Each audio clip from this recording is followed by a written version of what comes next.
मनोहर उर्फ मन्नू एक साधारण परिवार का लड़का था। बचपन से ही उसे टेस्टी खाने पीने और खिलाने का बहुत शौक था। पढ़ाई में उसका मन नहीं लगता।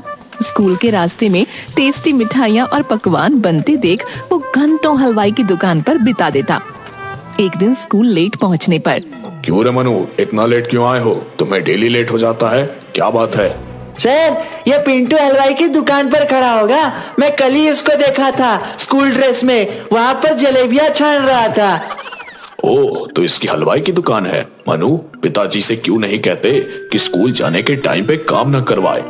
नहीं सर, इसके पिताजी इंजीनियर है। ये तो रास्ते में पड़ने वाली दुकानों में काम करता रहता है। अरे वाह, ये तो और अच्छी बात है कि मनु अपने खर्चे खुद उठाता है। तुम सभी को इसे फॉलो करना चाहिए। जीवन में हमें सेल्फ इंडिपेंडेंट ही होना चाहिए। शाबाश मनु, लेकिन पढ़ाई के समय पढ़ाई ही होनी चाहिए।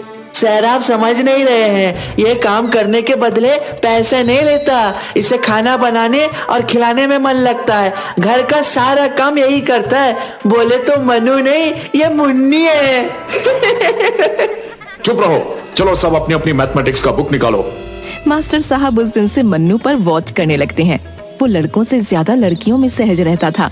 लड़कियां उससे तरह तरह के खाने की रेसिपी पूछा करती और वो उन्हें बनाने की विधि बताया करता। अरे सुनो सारिका, देखो मैंने क्या आम का अचार बनाया है, जरा चक्कर तो देखो। अरे वाह रे मन्नू, ला इधर ला।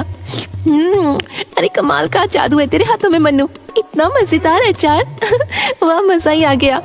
ये सब देखकर मास्टर साहब एक दिन बाजार में मन्नू के पिताजी सोमू से मिलकर सारी बात बताते हैं।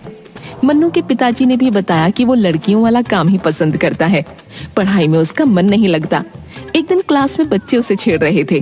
तीनों, मेरा बेलन दे दे, नहीं तो मैं सर से बोल दूंगा कि तुम लोग मुझे छेड़ रहे हो। मैं भी बोल दूंगा कि तुम अपने बैग में बेलन और खरचूल छुपा कर लाते हो। क्या हो रहा है? क्यों इतना शोर कर रहे हो तुम लोग? तुम लोगों ने पूरी क्लास को मछली बाजार बना के रख दिया है।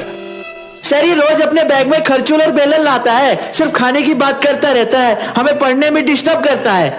नहीं सर, ये सब झूठ बोल रहे हैं। मैं तो किसी को टोकता भी नहीं। ये लोग मुझे अकेले देखकर छेड़ते रहते हैं। चलो चलो सब बैठ जाओ, आज रिपोर्ट कार्ड डिस्ट्रीब्यूशन है। मनु, तुम्हारा रिपोर्ट कार्ड सबसे खराब है, तुम फेल हो गए हो। हिंदी में गाय पर लेख में सिर्फ दूध से बनी मिठाई ही 3 पेज में लिखा है। मैंने बोला था ना सर, सारा दिन तो मिठाई वाले के पास रहता है। मैथ में कितने नंबर लाया है सर? मैथ में 100 में से 3 नंबर आए हैं। इसने लिखा है 3 किलो दूध में 7 किलो दूध मिलाने पर सीधा 7 किलो दूध बनेगा। जी सर, दूध वाले 1 किलो में दही 100 ग्राम पानी मिलाते हैं, इस हिसाब से 7.5 किलो दूध ही मिलेगा। देखो मनु, तुम ना मुझे समझ में आ रहे हो ना ही स्कूल मैनेजमेंट को, इसलिए मैनेजमेंट ने तुम्हें स्कूल से निकाल दिया है। सर, मन्नू तो हमें भी समझ नहीं आ रहा, कभी मन्नू तो कभी मुन्नी दिखाई देता है। पूरी क्लास में सब जोर जोर से ठहाका मारकर हंसने लगते हैं। मन्नू घर पर जाकर बताता है तो उसके पिताजी और परिवार वाले बहुत नाराज होते हैं। मन्नू को कई साइकोलॉजिस्ट से भी दिखाया जाता है, लेकिन उसकी रुचि तो तरह तरह के खाने बनाने में थी। एक दिन बहुत बड़े संत आए हुए थे। गुरुदेव, यही है मेरा बेटा मनु। इसे सिर्फ किचन में ही अच्छा लगता है, खाना बनाना और लोगों को टेस्टी खाना खिलाना इसे पसंद है। वाह, ये तो बहुत ही अच्छे गुण है। यही गुण तो इसे विशेष बनाते हैं। इसमें घबराने वाली क्या बात है? गुरुदेव, इसकी अभी पढ़ने की उम्र है, पढ़ाई में मन ही नहीं लगता, सिर्फ खाना बनाने में लगा रहता है। कुछ कीजिए महाराज, इसे स्कूल से भी निकाल दिया गया है। गांव के लोग इसे ट्रांसजेंडर, मुन्नी, छक्का, न जाने क्या क्या कहकर बुलाते रहते हैं। हमारी प्रतिष्ठा को इस कारण ठेस पहुंचता है। देखिए, प्रत्येक व्यक्ति में कुछ न कुछ गुण होते हैं। इस बालक की रुचि टेस्टी खाना बनाने और खिलाने में है। इसे मेरे साथ भेज दो, संतों के साथ रहेगा तो कुछ दिनों में अच्छा हो जाएगा। मन्नू को संत के साथ भेज दिया गया। जल्द ही मन्नू मठ के सारे संतों का चहेता बन गया। वो अच्छे अच्छे पकवान बनाकर संतों को खिलाता। एक दिन, देखो मनु, मैं तुम्हें अपने साथ लाया था कि तुम एक अच्छे नागरिक बनो, लेकिन तुम तो पहले से ही बहुत अच्छे हो। बस तुम्हारी रुचि खाना बनाने और खिलाने में है। अब तुमको यहाँ से जाना होगा। क्यों गुरुदेव, मुझसे कुछ गलती हो गई है क्या? तुम्हारी गलती नहीं है बेटा। मठ के सारे संत तुम्हारे द्वारा पकाए गए स्वादिष्ट भोजन के आदी हो गए हैं। संतों के जीवन में सादगी होनी चाहिए, ना कि स्वादिष्ट भोजन। स्वादिष्ट भोजन खाकर ये सुबह 4 बजे नहीं उठ पाते और भी दिनचर्या का काम इनसे नहीं हो पाता, इसलिए तुम अपने घर वापस लौट जाओ।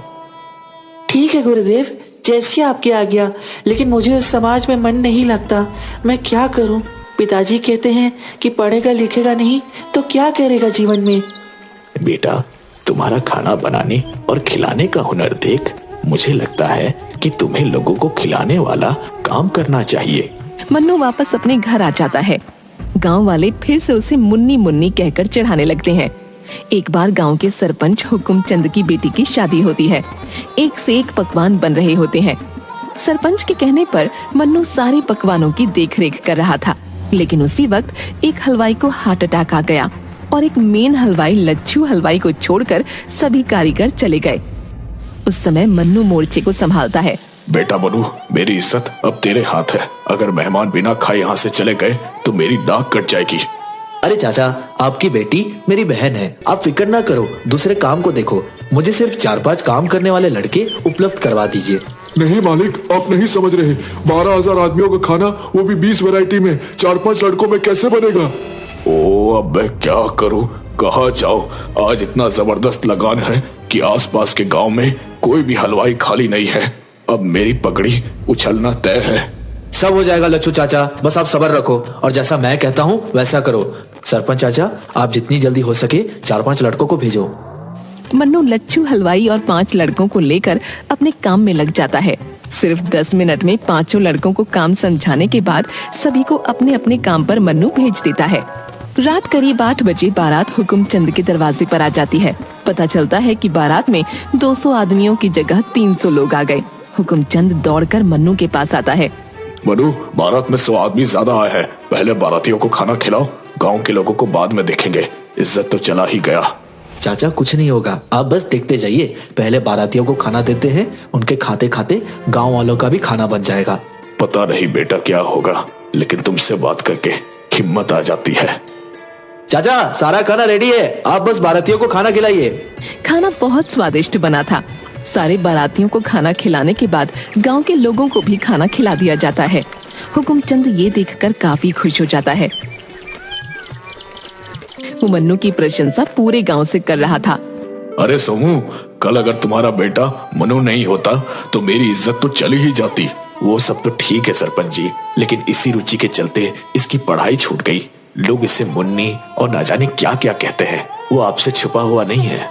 अरे कहने वालों को कोई रोक सका है? मनु में जो टैलेंट है वो किसी में नहीं। कल मेरी बेटी की शादी में एक से एक ऑफिसर, इंजीनियर, डॉक्टर, वकील, बिजनेसमैन आए हुए थे, लेकिन मनु ने मेरी पगड़ी की लाज बचाई है। इसके बाद मन्नू गांव में और आसपास में शादी समारोह में खाना बनाने का काम करने लगता है।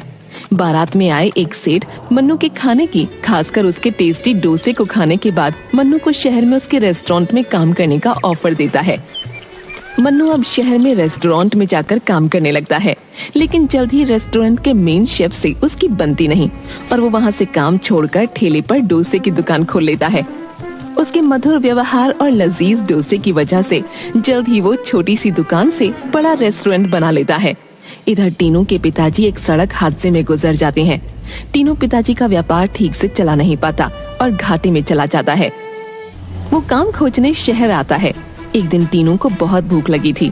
टीनू को मन्नू के रेस्टोरेंट में डोसा खाने के बाद पता चलता है कि उसका पर्स किसी ने उड़ा लिया है। पैसे के लिए टीनू की बहस रेस्टोरेंट के स्टाफ के साथ होने लगती है। तभी वहाँ पर मन्नू आ जाता है। अरे टीनू, तू यहाँ कैसे? और सुना क्या हो रहा है? गाँव का क्या हाल चाल है? अरे मनु, बहुत टाइम पर मिला है यार। तुम्हारे पास अगर 225 रुपए है तो देना यार, मेरी जेब किसी ने काट ली है यार। मुझे डोसे का पैसा देना है। ठीक है, सर के पैसे मैं दे दूंगा, तुम लोग जाओ। और हाँ, एक कॉफी लाना हम दोनों के लिए। आओ टीनू, बैठकर बात करते हैं, बहुत दिन बाद मिले हो। अबे तेरा तो हुलिया ही बदल गया है। और सुना, कहाँ काम चल रहा है आजकल? मेरा काम तो यही चल रहा है, तुम अपना सुनाओ, यहाँ कैसे? अबे वाह, इतने बड़े रेस्टोरेंट में काम करता है तू। गुड यार, बहुत अच्छा काम पकड़े हो। तुम्हारी शिफ्ट कितने बजे की है? इतने में एक वेटर मन्नू के पास आकर बोलता है, सर, मैनेजर साहब मीटिंग के बारे पूछ रहे थे। बस 5 मिनट में आता हूँ।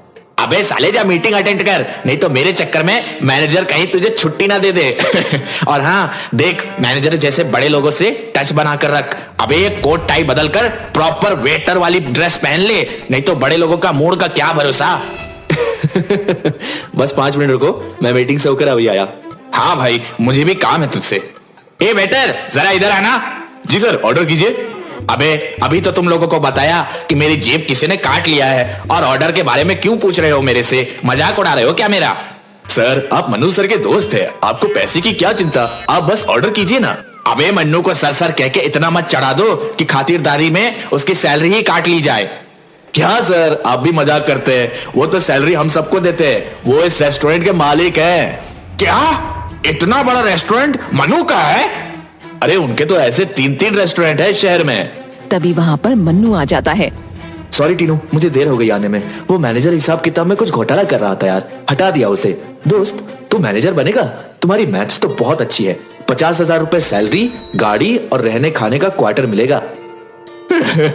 मुझे माफ कर दे दोस्त, मैंने हमेशा तेरा मजाक उड़ाया, और तुम मुझे इस वक्त मदद कर रहे हो जब मुझे पैसे की सख्त जरूरत है। मैं दाने दाने का मोहताज हूँ। सचमुच तुम देवता हो यार। अरे बस कर पगले, अब रुलाएगा क्या? हमें किसी भी व्यक्ति की पहचान उसके रंग रूप या लिंग भेद से न करके उसके व्यवहार और अच्छे आचरण से करनी चाहिए, क्योंकि ईश्वर की बनाई गई हर एक वस्तु और प्राणी अपने आप में अनमोल है।